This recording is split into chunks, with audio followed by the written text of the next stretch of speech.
it's been a week of NASCAR penalties, hasn't it? We had all the Hendrick stuff last week and the Denny appeal and everything else, and now we've got this going on. I didn't get round to watching the Saturday races from Atlanta, but by all accounts, both of them were fractious, and this was the cherry on top of the cake. If you're called in, you're called in. You can't decide, surely, that, do what you want. There was I saw some people on Twitter over the last couple of days trying to compare it to Kyle Busch parking in the pit entry gap at Darlington last year or the year before. It was a very different situation. Josh just decided he was going to park it there and make a statement, and he's done that. Lots of fallout from it afterwards. I think that his line, wasn't it, when he clambered over the pit wall of, what are they going to do? Find me, I can't pay anyway. He seems to have stuck because he's got away monetarily wise. He's actually gained out of all of this in some respects, with what's been going on over the last couple of days and all the media appearances he's done and the T-shirts and stuff that's going to be going on.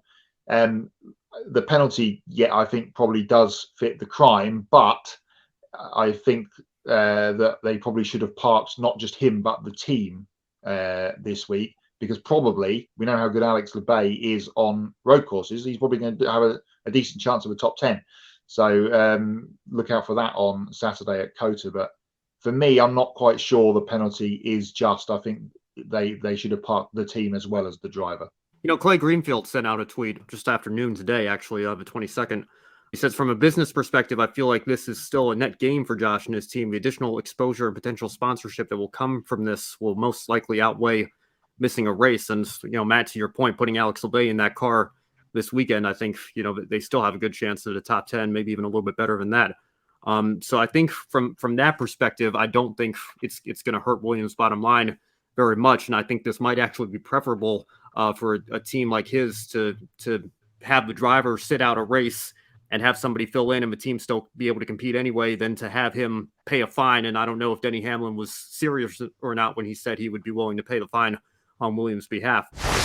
But I will say I made this point on Encore as well. I think a lot of people are looking at this as Josh Williams being a popular underdog in the Xfinity Series, and free Josh trending on Twitter, people thinking that NASCAR told him to park the car and he did, so what's the problem?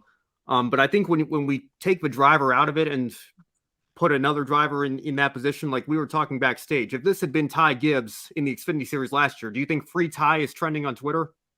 I personally don't think it is. So I think that we have to look at the situation regardless of who's involved. And you park your car, defying NASCAR's orders, and walk across a hot racetrack's infield.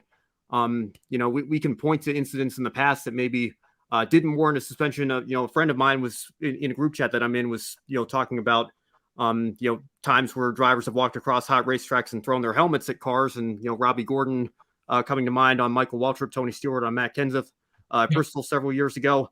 Those guys didn't get suspended there. So is this really anything worse than that? And if it's not, how does it justify a suspension?